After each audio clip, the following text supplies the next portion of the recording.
Have you ever wondered why so many buildings skip the 13th floor?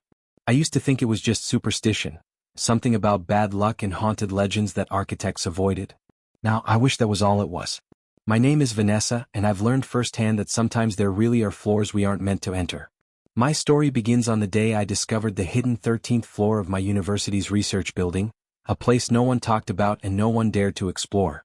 I was in my second year of grad school at Halewell University, studying experimental psychology. It was the kind of place that valued data over myth, logic over legends. Yet rumors swirled among the students about the old research tower on the north side of campus. People whispered about locked corridors, a sealed laboratory, and an entire floor that didn't officially exist. I used to roll my eyes at ghost stories, until I stumbled onto the 13th floor by accident. It happened late one night after I had stayed too long in the lab. My project on the effects of sensory deprivation was behind schedule, so I was working overtime, analyzing data in a dimly lit office.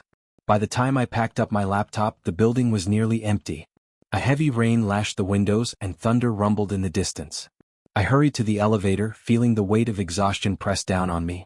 The elevator doors slid open with a dull chime, revealing an empty interior lit by flickering fluorescent lights. As I stepped inside, I punched the button for the ground floor. The doors closed and the elevator lurched downward. But then something strange happened. The lights on the panel blinked out, replaced by a single, faintly glowing button labeled 13. My heart skipped a beat. The building directory only listed 12 floors. I'd never seen that button before. I stood there, alone in the elevator, transfixed by the glowing number. Maybe it was a glitch, I told myself. A power surge from the storm or some wiring error. The elevator began to slow, as though responding to an unseen command. Before I could think better of it, I reached out and touched the button. A jolt of cold went through me like static electricity. The elevator stopped abruptly and the doors slid open. A hallway stretched out in front of me, dimly lit by old-fashioned sconces that buzzed with faint energy. The smell of stale air and dust wafted in, and my stomach churned with sudden anxiety. It looked nothing like the rest of the building. The walls were lined with aged, floral wallpaper peeling at the edges. The floor was covered in a threadbare red carpet, stained with patches of dark discoloration. A sign on the wall read in faded letters, 13th floor, authorized personnel only. I knew I should just close the doors and go home. But something about the hallway pulled me in, a mix of curiosity and dread. I stepped out, heart pounding, half expecting the elevator to vanish behind me. The doors remained open, the interior bathed in that sickly fluorescent glow. I told myself I would just take a quick look, see if there was some logical explanation and then leave. But logic felt far away in that strange corridor. I walked forward, every step echoing in the silence. My mind raced with questions. Why was there a hidden 13th floor? Was this some abandoned research area? And why did the elevator show me this button only after midnight, during a storm? As I neared the first door, I noticed it was labeled with a simple black plaque, Lab 13A. I pressed my ear against the wood, listening. Nothing. My fingers trembled as I turned the handle. It opened with a creak that made me jump. Inside was a small lab, dusty and filled with outdated equipment. Old monitors, metal tables, and rows of empty vials. The air was stale, like no one had set foot there in decades. A flickering overhead light revealed a desk stacked with files. Curiosity overcame my fear and I rifled through them, wiping away cobwebs.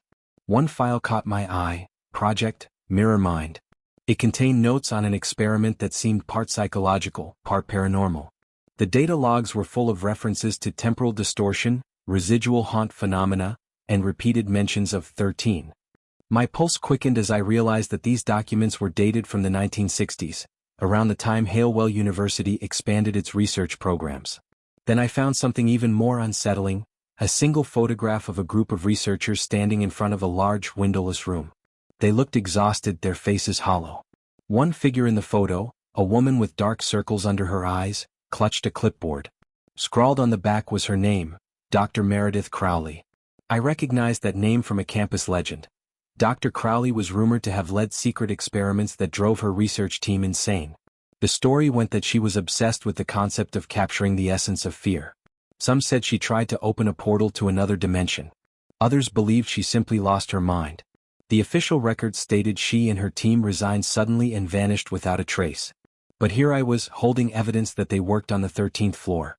A chill coursed through me as I realized I wasn't supposed to see any of this. Something about the place felt deeply wrong, like the air itself was charged with a negative energy. I placed the file back on the desk, heart pounding, and stepped into the hallway.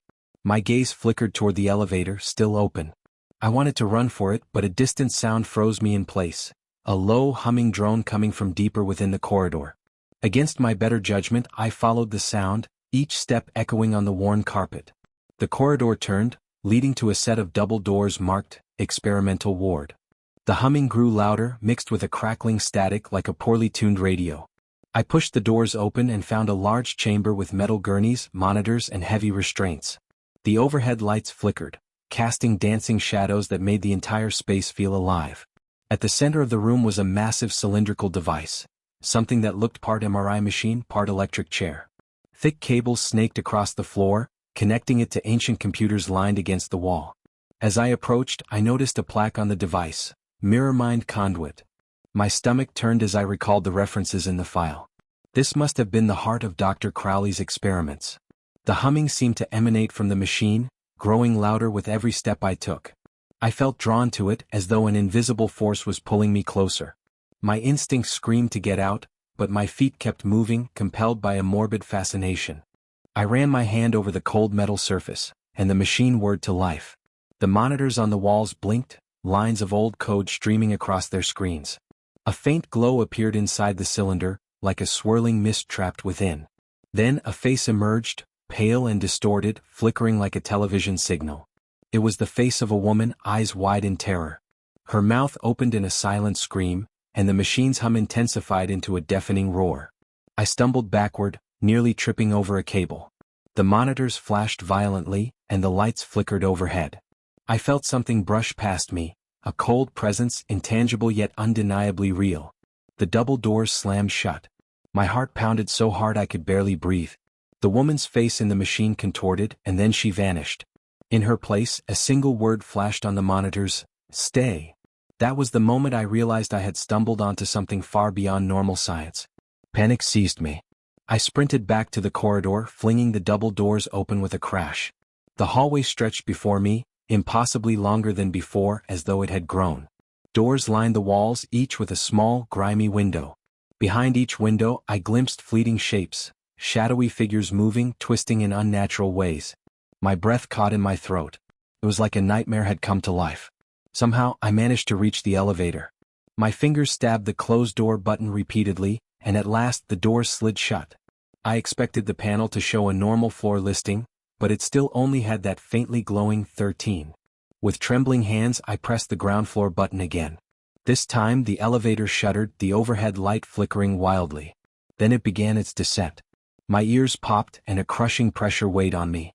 The digital display showed numbers descending, 12, 11, 9, all the way to the lobby. The doors opened to the empty ground floor corridor. Everything looked normal. I stumbled out of the elevator, soaked in sweat, heart hammering. Was it real? Or had I dozed off and dreamt it? I couldn't sleep that night. Every time I closed my eyes, I saw that flickering face in the mirror mind machine. I heard the monitors hissing with static, the corridors stretching. The next morning, I returned to the building in daylight, hoping to find that the 13th floor button was gone. But when I rode the elevator up, there was no sign of a 13th floor button. The building directory showed only 12 floors as it always had. No one believed me when I tried to explain.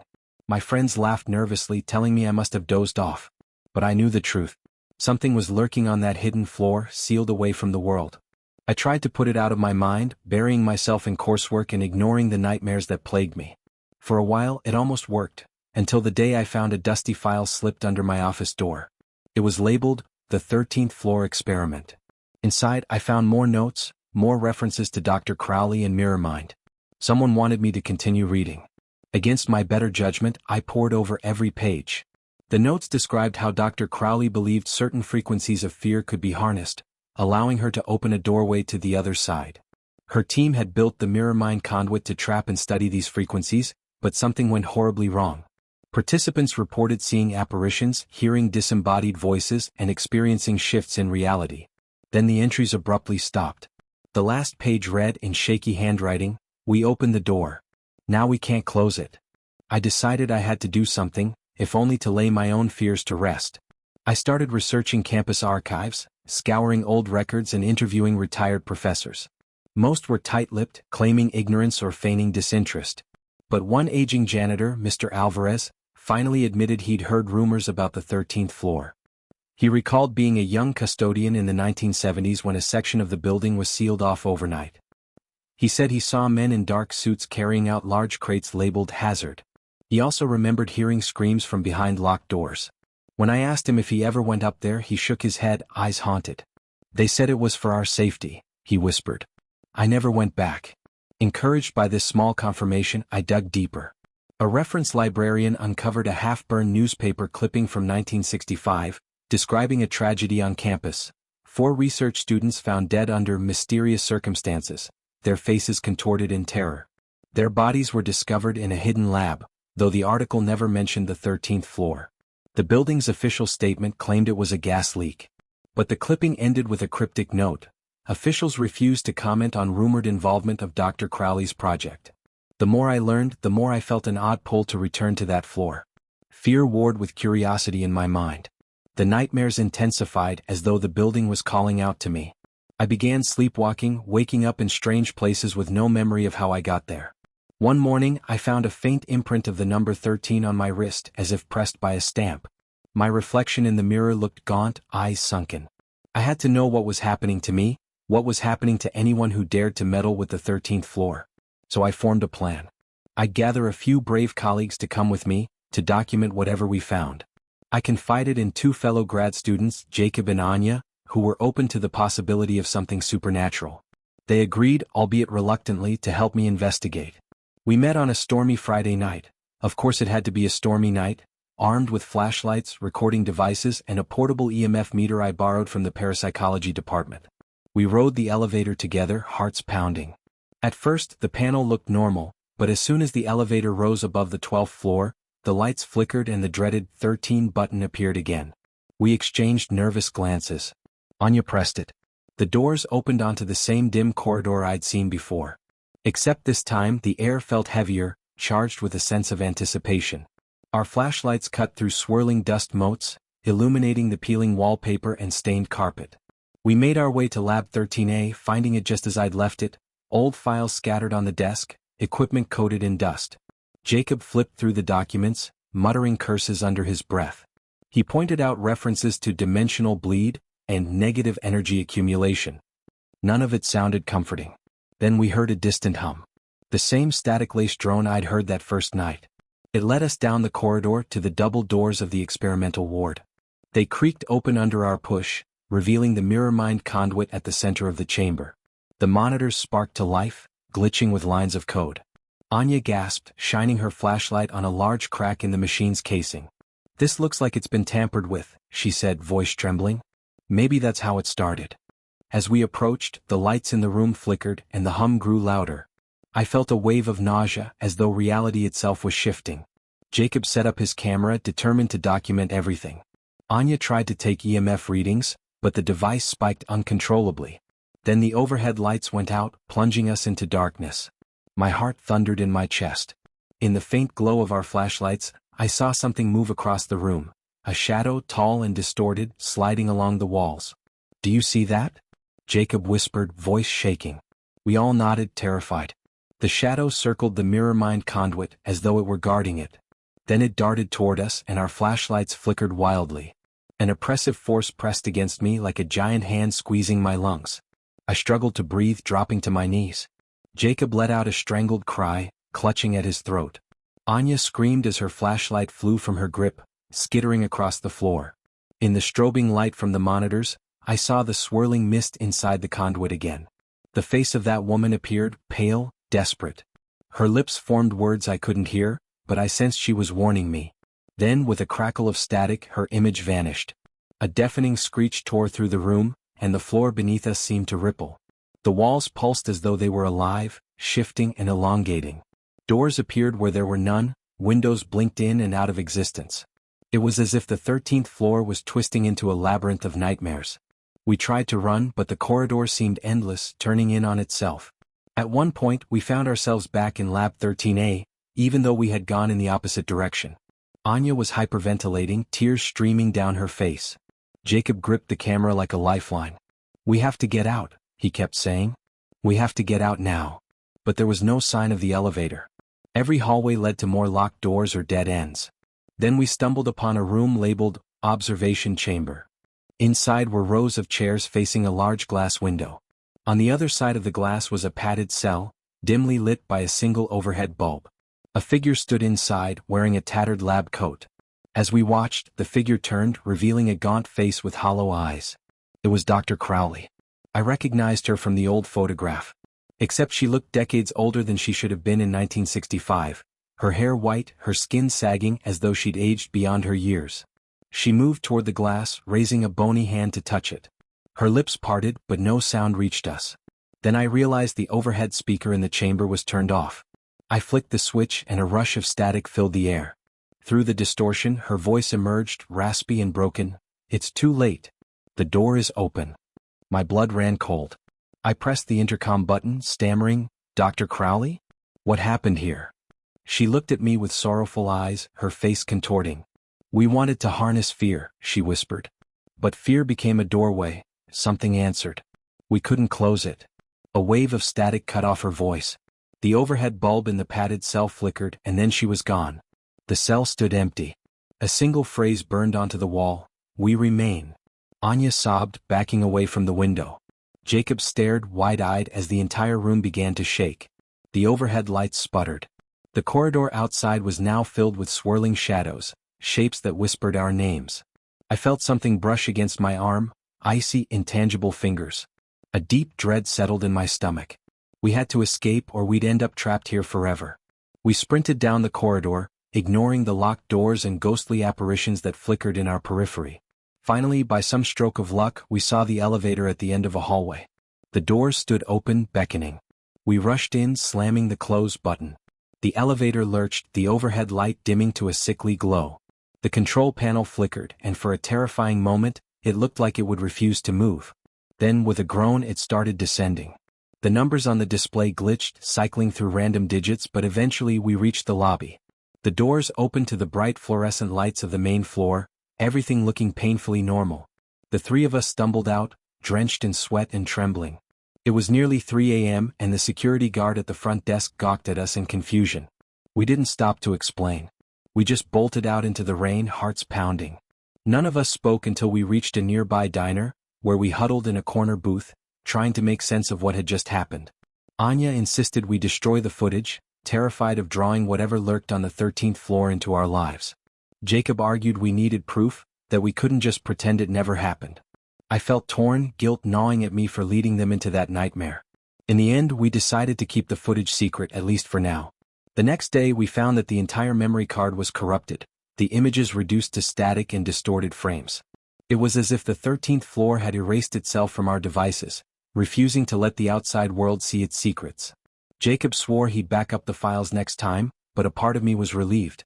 The images we saw were not meant to be shared. Over the following weeks, each of us struggled with the aftereffects.